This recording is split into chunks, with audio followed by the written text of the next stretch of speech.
3000년 전 사건이죠. 사무엘상에는 사무엘 사사 이야기와 사무엘을 통해 하나님께서 세우신 최초의 왕 사울 왕의 이야기가 나옵니다. 그런데 이 사무엘상에 나온 사울은 사람들이 보기에 얼마나 얼굴이 준수하고 키도 보통 사람들의 머리 위에 어깨가 있었기 때문에 머리가 하나 더 있는 아주 지도자로서 모든 점이 흡족한 사람이었습니다. 더구나 그가 제비를 뽑아 왕이 되었을 때 나귀 뒤에 숨었습니다. 사람들은 그의 겸손함에 또 감동을 받았죠. 그는 외모도 준수하고 키도 크고 지도자로서 부족함이 없는 겸손을 가진 사람이었습니다. 그러나 그에게 왕의 준비가 부족했습니다. 그래서 위기가 오자 그는 마땅히 왕으로서 해야 될 행동을 하지 못합니다. 또 축복이 왔을 때도 역시 그는 교만을 이기지 못했습니다. 그래서 결국 하나님은 사무엘을 통해 사울이 하나님을 버렸기 때문에 하나님도 사울을 버리시겠다고 말씀하십니다. 사울은 눈물을 흘리며 사무엘에게 부탁을 합니다. 나를 하나님께 기도해서 이 백성들의 왕으로 세워주시라고 하나님께 기도하라고 눈물로 애원하지만 사무엘은 다시는 사울을 보지 않기로 결심하고 사울을 떠나버립니다. 성경에 나온 엘리는 사무엘을 제사장으로 세웠죠. 사무엘을 사사로 세웠습니다. 사무엘은 사울을 왕으로 세웠습니다. 이 성경에 나온 인물들은 역사적인 인물이기도 하지만 나 한 사람의 이야기입니다. 엘리는 하나님과 사람을 연결하는 역할을 한다는 의미를 가진 단어입니다. 우리는 누군가에 의해서 하나님과 연결되어져 왔죠. 우리 스스로 하나님을 만날 수는 없습니다. 부모, 친척, 친구, 전도자를 통해 하나님은 엘리를 사용하십니다. 그래서 하나님과 연결되면 그 다음에는 사무엘, 우리 스스로 하나님의 음성을 듣기를 원하십니다. 사무엘이란 말은 하나님께서 들으신다라는 말이기도 하지만 하나님의 말씀을 듣는다라는 의미도 됩니다. 하나님의 말씀을 듣게 하신 목적은 사울, 이제는 정말 하나님이 그를 통해 나타나기를 원하셨었죠. 그보다 큰 행복은 없습니다. 하나님이 내 삶의 주인 되시고 하나님이 나를 통해 나타나시는 인생, 이보다 행복하고 이보다 평안하고 이보다 능력 있고 이보다 값진 인생은 없습니다. 그런데 사울은 하나님이 나타나신 그 인생을 살지 못하고 위기의 때 하나님을 버렸습니다. 하나님은 다시 축복을 주셨죠. 축복의 때는 하나님을 버리지 않나 보는데 축복의 때도 하나님을 버렸습니다. 우리가 하나님을 버리면 하나님도 우리를 버리시는 이유는 하나님을 버린 인생이 가장 불행하기 때문입니다. 그리고 하나님은 이제 다윗을 왕으로 세우신 내용이 오늘 말씀입니다. 다윗 이야기는 바로 나 한 사람을 하나님이 지금까지 어떻게 인도해 오셨고 어떻게 인도해 가실 것인가를 보여주는 나의 이야기입니다. 사람은 본인이 인정하건 안 하건 또 인식하건 인식하지 않건 아니면 그렇게 살아내든 살아내지 못하든 우리는 생육하고 번성하고 충만하고 정복하고 다스리는 왕들입니다. 하나님은 사람을 만물을 다스리는 왕, 모든 사건과 상황을 다스리는 왕으로 지으셨고 왕으로 이 땅에 보내셨습니다. 그리고 왕의 능력이 우리에게 나타나도록 우리에게 기름을 부으십니다. 하나님의 능력, 그 하나님의 기름 부음이 임하기 위해서는 왕의 그릇으로 준비되어야 됩니다. 하나님은 다윗을 통해 하나님의 나를 어떻게 왕으로 만드시는가, 내 삶에 일어나는 사건들이 어떤 의미가 있는가, 나를 왕으로 만드시는 하나님의 손길이 있음을 보여줍니다. 왕과 대척을 했으니 얼마나 위험합니까? 그런데 하나님께서 다시는 사울왕을 보지 않겠다는 사무엘의 결단, 결심, 그리고 선언 후에 여전히 가만히 있는 사무엘에게 하나님이 나타나셔서 말씀하십니다. 이미 사울을 버렸다. 이스라엘 왕이 되지 못하게 했다. 그런데 그를 위해 언제까지 슬퍼하겠느냐? 사무엘은 이 사울 때문에 가슴이 아팠습니다. 자기가 기름 부어 세운 왕인데, 준수한 사람이었는데, 키도 크고 지도자로 백성들이 다 좋아했는데, 겸손한 사람이었는데, 그 내면이 왕의 기름을 부음받을 준비가 안 된 모습 때문에 가슴이 아팠습니다. 그러자 하나님께서 그 사무엘에게 더 이상 슬퍼하지 말고 뿔에 기름을 채우고 가라. 베들레헴 이새에게로 가라. 그 아들 중에 내가 한 왕을 보았다 라고 말씀합니다. 한 왕을, 아들 중에 한 왕을 보았다라는 말은 하나님께서 우리를 어떻게 왕으로 만들어 가시는가를 보여주겠다라는 의미입니다. 하나님이 다윗을 여러 사람 중에 살펴서 아, 이게 왕이구나 라고 보았다는 의미도 있지만, 이 성경의 원래 의미는 나 한 사람이 어떻게 왕의 기름 부음을 받을 수 있는가를 내가 너에게 보여줄 사람이 다윗이다 라는 의미가, 내가 한 아들을 왕으로 보았다라는 의미죠. 그런데 사무엘이 이 말을 순종하고 베들레헴에 갔더니 베들레헴 장로들이 다 나와서 두려움과 통곡으로 사무엘에게 이야기합니다. 왜 우리 마을에 왔습니까? 지금 당신과 왕이 원수관계인데 당신이 우리 마을에 온 줄 알면 우리를 왕해야 할지 모르는데 그 많고 많은 마을 중에 이 조그마한 베들레헴으로 왜 왔습니까? 평강을 위해 오신 겁니까?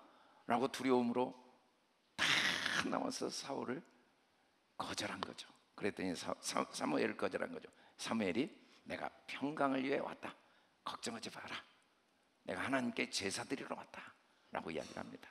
사실 뒤돌아보면 베들레헴의 모든 장로들이 사무엘이 온 것 때문에 너무 두렵고 그 많고 많은 마을 중에 왜 우리 마을인가 라고 생각했지만 3000년이 지난 지금 사무엘이 그곳에 가서 다윗에게 기름을 부었고 그곳이 예수님이 탄생한 곳이어서 성지순례를 가면 베들레헴 마을이 이스라엘 전체에 가장 복받은 마을이 되었어요. 전 세계 사람들이 오니까. 알고 보면 축복의 과정이었지만 당시는 너무 화가 났죠. 그 많고 많은 마을에 왜 왕과 가장 원수관계이고 대적관계인 사무엘이 하필이면 우리 마을에 오는가. 그래서 이제 사무엘이 이새를 불렀습니다. 내가 너희 집에서 화목제를 드리고, 화목제는 함께 잔치하는, 하나님께 드리는 제사죠. 제물을 가지고 너희 가족과 잔치를 하러 왔다. 그러면서 한쪽으로 불러서 이새에게 이야기를 한 거죠. 하나님께서 오늘 너희 아들 중에 왕을 보았다고 나를 보냈으니까 너희 아들을 다 데리고 와라. 얼마나 아버지 이새가 감동을 받았겠습니까? 세상에 하나님이 사울왕을 버렸다는 이야기는 들었지만 그 이스라엘의 왕이 내 아들 중에 나온다는 이야기를 들었을 때 얼마나 전율이 왔겠습니까? 그리고 당연히 아마 큰아들이라고 생각했고 확신했을 것입니다. 그래서 아들이 이제 아비나베 왔습니다. 그런데 엘리압이 왔습니다. 그런데 아들이 딱 왔는데 큰아들이니까 키도 크고 얼굴도 준수하고 지도자로 부족함이 없다는 확신이 드니까 사무엘이 기름을 부으려고 했는데 하나님이 그때 뭐라고 하시는지 같이 한번 읽어봅시다. 시작. 여호와께서 사무엘에게 이르시되 그의 용모와 키를 보지 말라. 내가 이미 그를 버렸노라. 내가 보는 것은 사람과 같지 아니하니 사람은 외모를 보거니와 나 여호와는 중심을 보느니라. 그렇게 이야기를 하는 거예요. 사실은 왕의 자격이 외모라면 뭐 지금이야 외모를 바꿀 수 있는 방법도 있겠지만 3000년 전에 바꿀 방법이 없습니다. 근본적으로 왕의 자격을 얻을 방법이 없는 거죠. 외모로 한다면. 그런데 하나님이 외모와 상관없이 중심을 통해 왕을 세운다면 누구든지 가능성이 있는 거죠. 그래서 아비나답 둘째가 딱 왔는데 둘째도 정말 왕의 자격이 있는 외모나 딱 느낌이, 그래서 기름을 부으려고 했는데 하나님이 둘째도 아니라고 그래요. 셋째 삼마를 보냈는데 삼마도 아니라고 그래요. 그렇게 7명이 다 아들이 왔는데 하나님이 다 아니라고 하십니다. 아니 깜짝 놀란 거예요. 아들 중에 왕이 있다고 했는데, 아들을 다 봤는데 왕이 없으면 하나님 도대체 어떻게 된 겁니까? 그러자 이세에게 이제 이세는 실망한 거죠. 역시 우리 아들 중에 왕이 된다는 건 말도 안 되는 일이야. 꿈 같은 이야기야. 그래도 감사하지. 이렇게 사무엘이 와서 우리 집에 아이들을 축복해주고 화목제를 지내고 같이 식사할 수 있으니까 식사는 하려고 했는데 다시 물어보는 거예요. 사무엘이 이 아들 말고 아들이 없냐 그랬더니 물론 아들이 하나 있습니다. 그런데 양치고 있는 목동입니다. 아무리 하나님이 전능하셔도 사울을 패하고 왕이 되려면 최소한 백성들이 인정할 만한 나이도 돼야 되고 외모도 돼야 되고 능력도 있어야 되는데, 우리 막내는 나이도 어리고 또 볼품도 없고 지도자감은 아니고, 만일에 뭐 다윗을 왕으로 세우면 백성들이 아마 저를 때려 죽이려고 할지도 모릅니다. 저렇게 볼품없는 어린아이를 우리의 왕이라고, 그런 생각 때문에 뭐라고 하지 않았다는 것이죠. 어떻게 보면 인간적으로는 아들 중에 왕이 나온다는 이야기를 들으면 없는 아들이라도 만들어서 데리고 오고 싶은 마음이죠. 아니 뭐 사촌이라도 아들이라고 속여서 한 명이라도 더 많이 데리고 와서 어떻게든지 우리 가문에서 왕이 나오게 하는 게 인지상정인데, 아버지가 생각해도 아무리 하나님이 우리 자식 중에 왕의 기름을 부은다 해도 다윗은 절대 아닐 거다. 저 나이도 어리고 볼품도 없는데. 그래서 부르지 않았다는 거예요. 사무엘이 깜짝 놀랍니다. 당장 사람을 보내 데리고 와라. 그 아이가 오기 전까지는 절대로 내가 식사를 하지 않겠다. 예, 알겠습니다 하고 데리고 왔을 때 그 모습이 어떤지 12절을 다시 한번 읽어봅시다. 시작. 이에 사람을 보내어 그를 데려오매 그의 빛이 붉고 눈이 빼어나고 얼굴이 아름답더라. 여호와께서 이르시되 이가 그니 일어나 기름을 부으라 하시는지라. 우리가 오늘 말씀에서 도대체 왜 7명을 하나님께서 기름 부으시지 않았을까? 왜 다윗을 기름 부으셨을까? 성경 말씀을 그대로 읽으면 하나님 말씀이 하나도 안 맞습니다. 외모를 보지 않는다고 그래놓고는 결국 외모 때문에 기름을 부었어요. 빛이 붉고 눈이 빼어나고 얼굴이 아름답대. 아니 외모를 보지 않는다고 해놓고는 결국은 기름 부은 이유가 다 외모 때문이라는. 그 7 아들을 기름 붓지 않았던 이유는 7 아들의 모든 과정은 바로 이 모습을 만들어가는 과정임을 우리에게 이야기하신 거죠. 7 아들을 기름 붓지 않는 게 아니라 7 아들을 기름 붓도록 하나님이 이렇게 만들어 가신다는 거예요. 사실은 바로 사울 왕을 대신한다면 다윗은 기름 부음 받을 자격이 없죠. 그런데 하나님은 계획이 있었어요. 만드실 계획이 있었어요. 13년 동안 다윗을 만드실 계획이 있었죠. 왕으로 만드실 계획이 있었어요. 그 기름 부어서 왕으로 쓰실 계획이 있었죠. 그게 당장이 아니에요. 그런데 하나님의 계획이 구체적으로 뭔가, 하나님이 우리를 쓰실 계획이 뭔가, 기름을 부어 우리를 쓰시고자 하시는 하나님의 뜻이 무언가, 나를 향한 하나님의 손길이 어떤 것인가를 오늘 다윗을 통해 보여주십니다. 첫째는 그의 빛이 붉고라고 했어요. 이 그의 빛이 원래 로이 라라는 말은 동사로는 보다라는 말입니다. 그런데 붉고라는 아도노미, 아담이죠. 아담이 확장된 것. 이 붉고라는 말은 하나님의 성품이 그 마음에 간직되어져서 하나님의 빛이 삶을 통해 나타난 모습을 아도노미라고 하고 있습니다. 사람은 항상 자기는 못 느껴도 빛을 발하게 돼 있습니다. 아무리 유색인종이고 얼굴이 흑인이어도 밝은 빛이 나는 사람이 있어요. 아무리 백인이고 얼굴이 밝은 모습이어도 어둠이 얼굴에서 풍겨지는 사람이 있죠. 그건 바로 아담, 붉게 돼야 됩니다.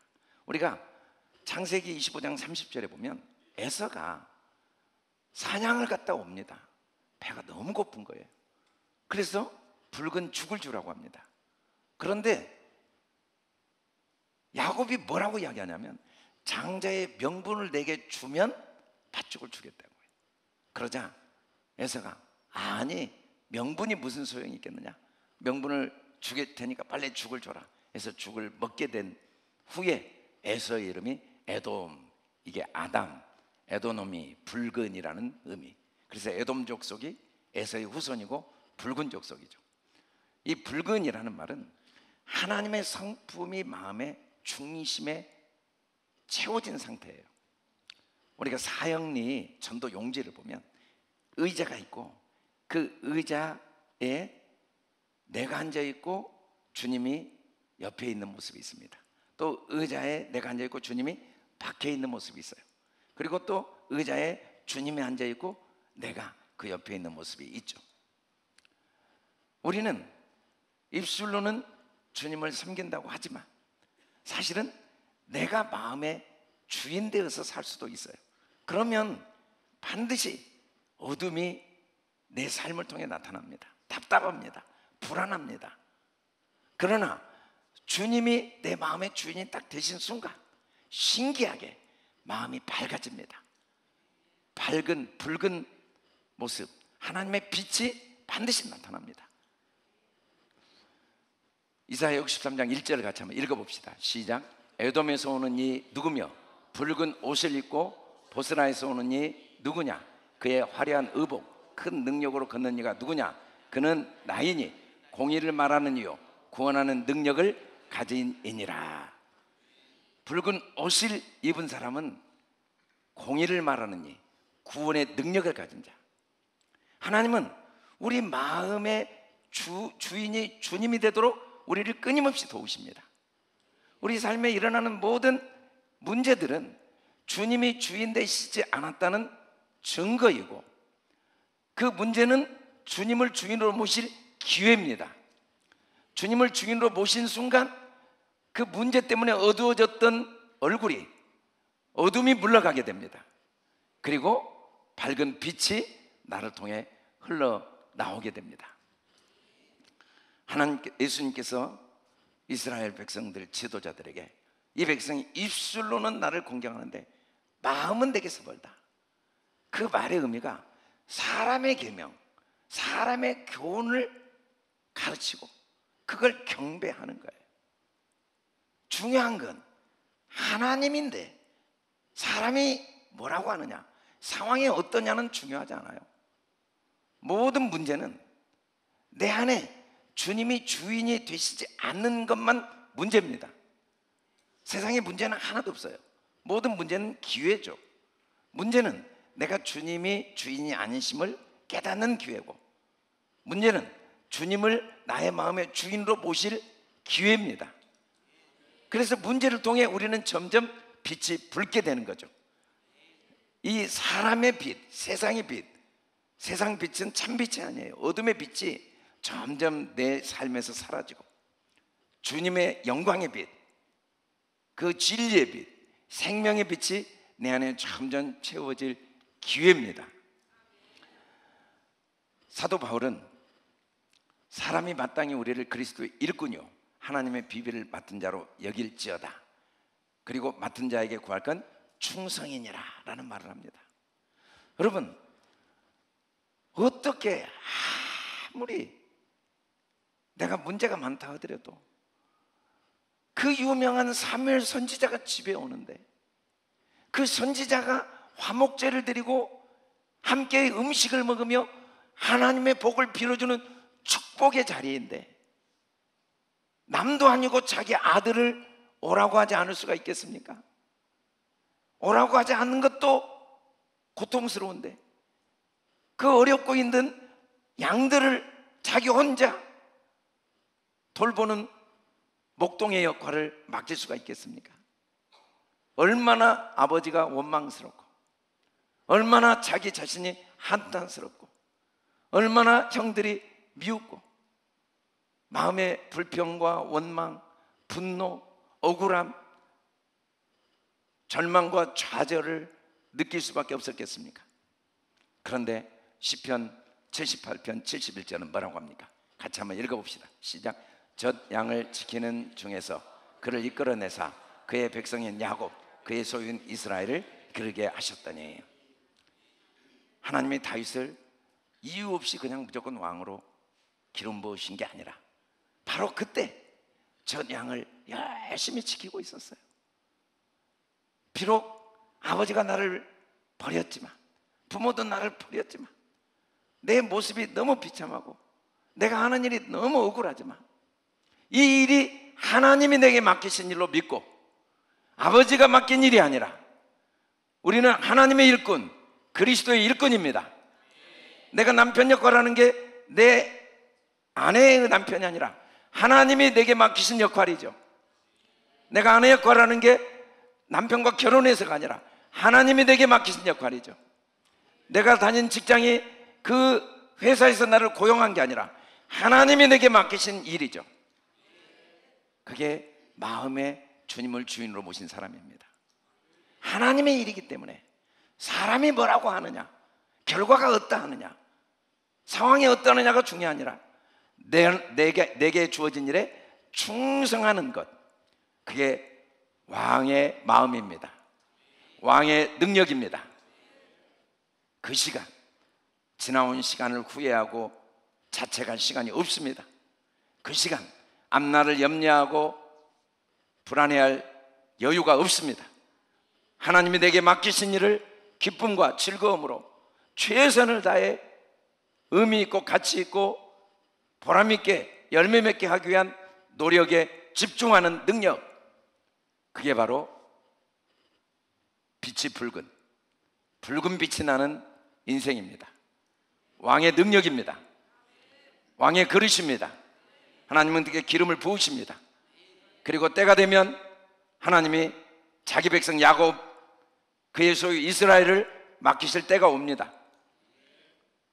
내가 하는 일을 하나님이 맡기신 일로 믿지 않을 때 하나님은 또 다른 일도 아무리 맡기셔도 또 그 좋은 일 때문에 불평하고 그 무거운 일 때문에 불평하고 또 작은 일 때문에 불평하고, 작은 일이라고 불평한 사람은 큰 일 때문에 불평하고, 어려운 일 때문에 불평한 사람은 쉬운 것 맡겼다고 불평하는 게 그 마음의 그릇인 걸 알기 때문에 하나님은 우리가 먼저 충성된 사람, 모든 일에 최선을 다하는 왕의 그릇이 되기를 원하십니다.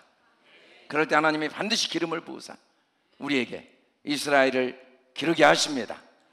그의 소유를 맡기십니다. 오늘 우리가 본 영상에서도 코치가 주장에게 최선을 다할 걸 요구하죠. 최선을 다할 때 승리가 목적이 아니고 하나님의 영광이 목적인데, 혹시 게임에 졌어도 하나님의 빛이 나타나게 되어 있습니다. 그 사람 얼굴에, 그 사람의 삶에, 그 사람의 발자국에 붉은 빛이 나타나게 되어 있습니다. 하나님의 영광의 빛이 나타나게 되어 있습니다. 하나님은 우리를 왕의 기름을 부은 왕으로 만드시기를 원하십니다. 우리 같이 한번 읽어봅시다. 시작. 모든 상황에서 하나님이 맡기신 일로 믿고 최선을 다하는 태도를 갖는다. 아멘. 두 번째, 그가 온 모습을 보니까 눈이 빼어났습니다. 야이님, 아인이 눈인데, 아이님, 이 눈들이 그냥 눈 하나가 아니라 모든 눈들이 야빼, 빼어났다라고 합니다. 야빼라는 말이 사전적으로는 아주 귀엽고 특별히 사랑스러운 아름다움을 의미합니다. 야빼. 그래서 너무 사랑스럽고 아름다울 때 야빼라고 하죠. 근데 이 야빼라는 말은 외모를 의미하는 아름다움이 아니에요.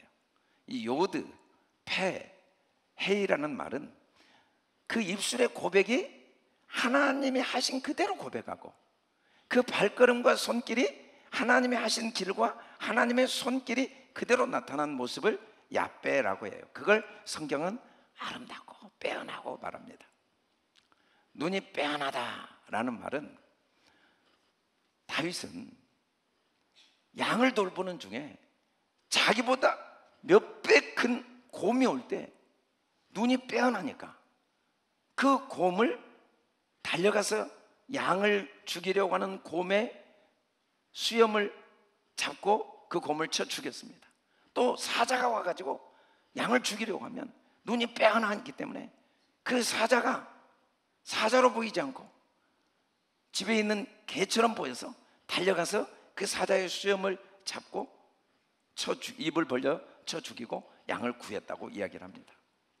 그 경험 때문에 모든 백성이 굴 속에 숨어가지고 온몸이 사시나무 떨듯이 떨고 있는 그때 다윗은 골리앗을 향해 저 할례 없는 백성이 죽은 개만 또 못한 저 블레셋의 골리앗이 어떻게 하나님의 백성을 멸시할 수 있느냐 하고 가서 물맷돌로 골리앗을 쳐 죽입니다. 우리가 눈이 빼어나면 육신의 눈으로 보지 않습니다. 믿음의 눈으로 봅니다. 사랑의 눈으로 봅니다. 예수님은 눈이 빼어난 분이시죠. 예수님께서 광야에서 말씀을 가르치실 때 많은 무리들이 왔는데 날이 저물어 먹을 것이 없을 때 그 무리들을 어떻게 보셨냐면 목자 없는 양같이 보셨습니다.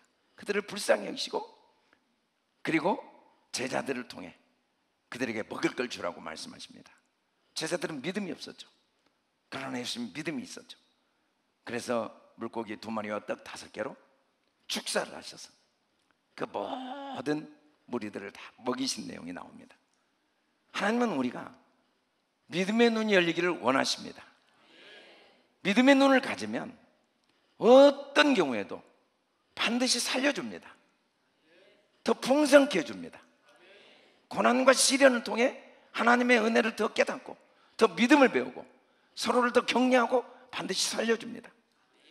육신의 눈이 밝아지면 눈이 밝아질수록 그 율법의 눈이 되어서 옳고 그름을 따지고 정죄하고 판단하고 그리고 분리를 시킵니다. 사도 바울이 하나님께 부름받기 전에 이름은 사울이었습니다.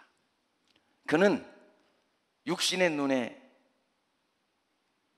도수가 너무 높아가지고 스데반을 돌로 쳐 죽이는데 앞장서고 그리고 예수님 믿는 사람을 발본색원에서 죽이려고 다메섹까지 가고 있었죠. 그러다가 부활하신 주님의 빛이 그의 눈에 비춰지면서 앞이 보이지 않았어요. 그때 아나니아를 통해 하나님이 사울을 안수하십니다. 안수하실 때 어떻게 되는지 18절을 같이 한번 읽어봅시다. 시작. 즉시 사울의 눈에서 비늘 같은 것이 벗어져 다시 보게 된지라. 일어나 세례를 받고 음식을 먹음에 강건하여지니라. 우리는 눈이 빼어나야 됩니다. 비늘이 벗겨져야 됩니다. 내 경험, 내 지식, 상황, 환경만 보지 않고 전능하신 하나님을 보는 빼어난 눈이 돼야 됩니다. 눈의 비늘이 반드시 벗겨져야 됩니다. 예수님께서 도마에게 말씀하시기를 너는 나를 본고로 믿느냐? 보지 못하고 믿는 자들이 복되도다. 정확한 번역은 보는 대로 믿지 않는 것이 복되다. 보는 것으로 믿지 않고 믿음으로 보는 게 복되다. 우리는 믿음으로 보는 겁니다. 하나님을 믿음으로 보는 겁니다. 앞에가 홍해바다지만 뒤에가 애국군 되지만 전혀 길이 없어 보이지만 우리는 믿음으로 최고의 길임을 믿습니다. 최고의 상황임을 보는 것입니다. 가만히 여호와의 구원을 보는 것입니다. 그게 진짜 하나님이 우리에게 주시고자 하시는 복이고 그 믿음의 눈이 열릴 때 사랑의 눈, 목자의 눈이 열릴 때 우리는 빼어난 눈을 가지고 있을 때 우리는 어디를 가든지 무엇을 하든지 사람을 살려주고 사람의 생명을 풍성하게 해줍니다. 갈렙과 여호수아처럼 그들은 우리의 밥이라 능히 우리가 들어가 취할 수 있으니 그 땅을 취하자라고 희망과 용기를 주고 하나님의 축복을 누리게 돕는 입술의 고백이 가능합니다. 눈이 빼어난 자만 그 입술이 하나님의 말씀대로 행하고 말씀대로 걸어가고 말씀대로 삶을 살 수가 있습니다. 어느 날 절벽 가까이 나를 부르셔서 다가갔다.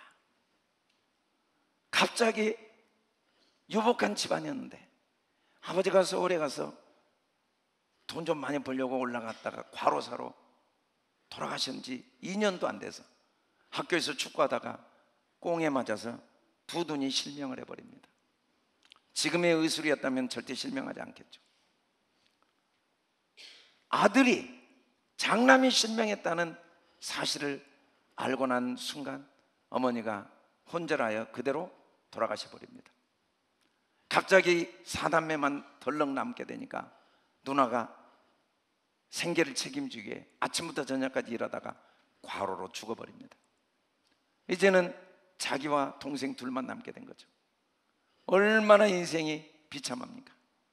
자기는 시력을 잃어서 더 이상 아무것도 할 수가 없어 맹아학교를 가게 된 거죠. 사람들은 그를 동정하고 기술이나 배워서 살기를 원했지만 그는 하나님을 믿고 낙심하지 않고 포기하지 않고 계속해서 공부를 했습니다.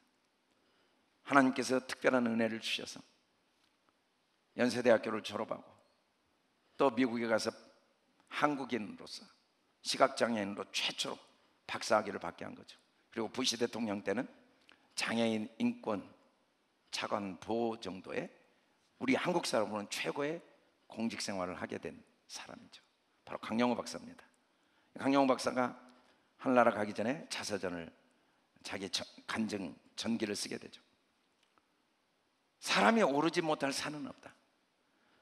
산이라는 게 아무리 높아도 산이 높은 게 아니라 내 믿음의 높이가 문제입니다. 하늘 높이 올라가서 산을 보면 다 평지에 불과해요. 성경에 보면 스룹바벨에게 주님이 외치게 하십니다. 산아 평지가 되라. 어떻게? 눈이 빼어나면 평지가 됩니다. 위에서 보면 다 평지입니다.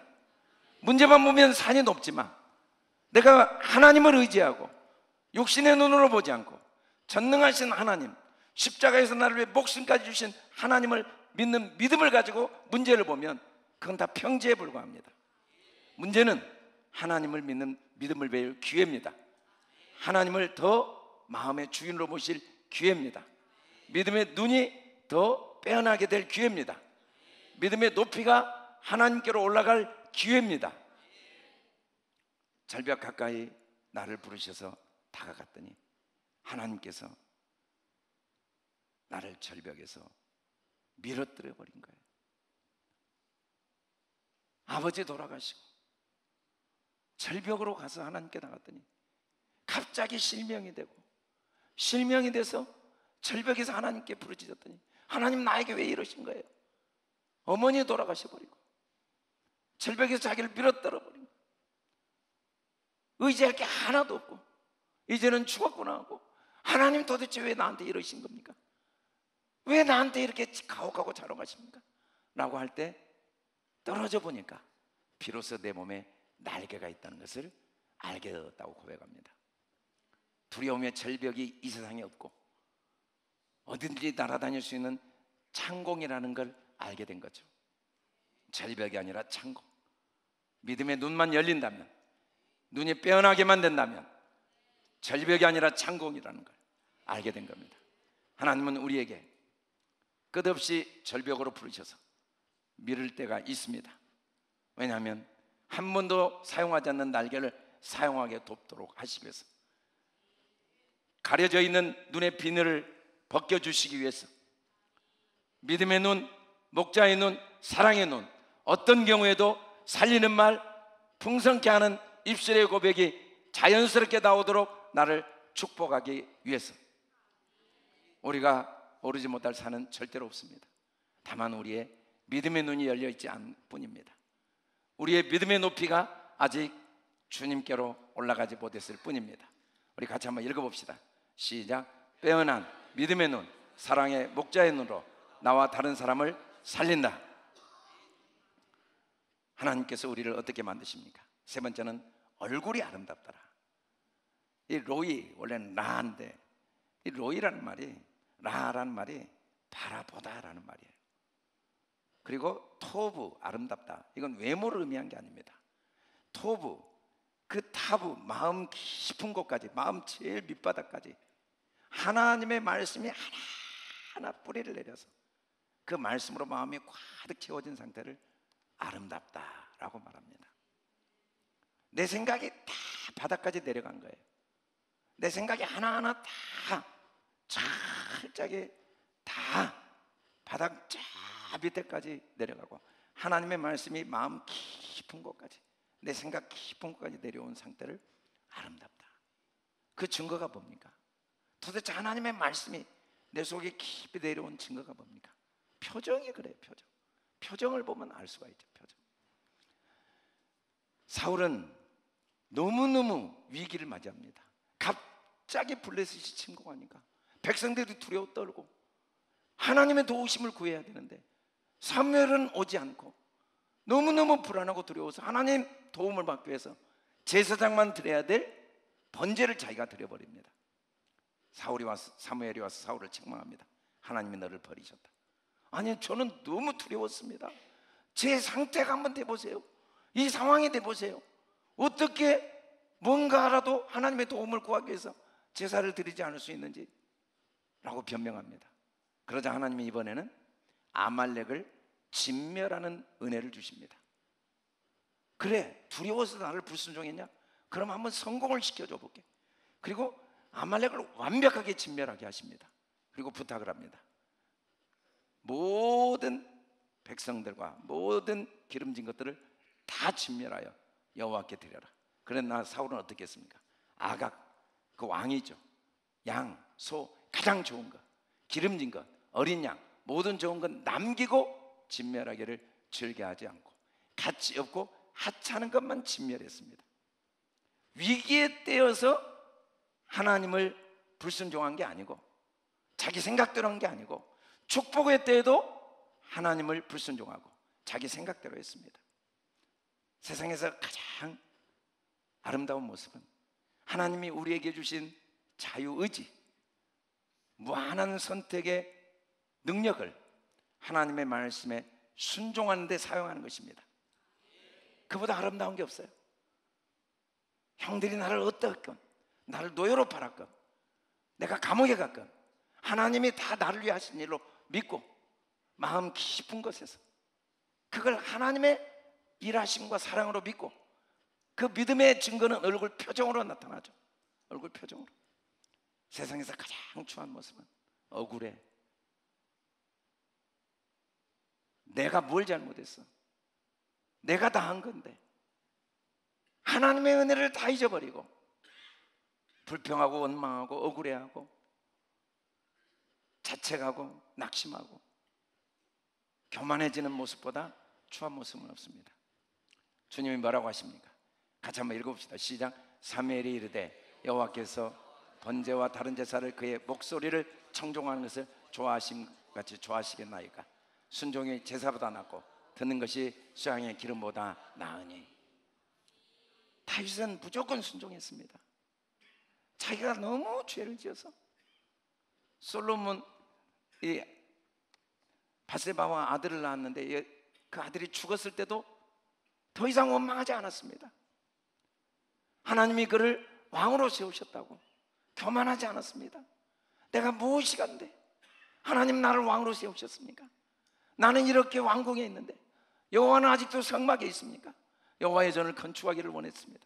그런데 하나님이 그 마음을 받지 않으시고 너는 건축하지 마라. 너는 피를 많이 흘렸으니까 내 아들 솔로몬이 건축할 거다. 아니, 하나님, 제가 하나님을 위해 하겠다는데 그럴 수 있습니까? 그러지 않았습니다. 아무리 제사가 좋아도 하나님의 말씀에 청종했습니다. 억울하게 잘못했다 할지라도 어떻게 아들에게 배반을 당하고 자기가 어떻게 이 나라를 섬겨왔는데 신하들이 자기를 배반합니까? 어떻게 자기를 시므이가 그 비루한 자가 자기를 저주합니까? 그러나 그때도 하나님의 말씀에 청종했습니다. 순종했습니다. 하나님이 내게 주신 이 고난의 행렬, 이 절망의 행렬, 이 실패의 행렬 속에도 하나님이 내게 은혜를 주시고 하나님이 하신 일로 받아들이는 그 표정은 아름다웠습니다.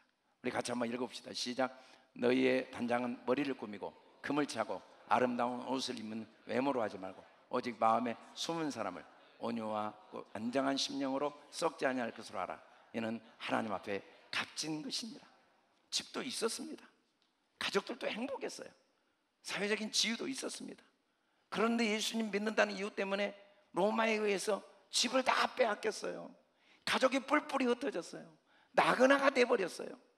그게 베드로 사도가 베드로전서를 보낸 수신자들의 상황입니다. 갑자기 삶이 한순간에 초라하게 됐어요. 옷도 다 낡은 옷이고 얼굴 세수도 제대로 못하고 집도 너무 초라한 집이 돼버린 거예요. 그때 베드로가 그들에게 뭐라고 말합니까?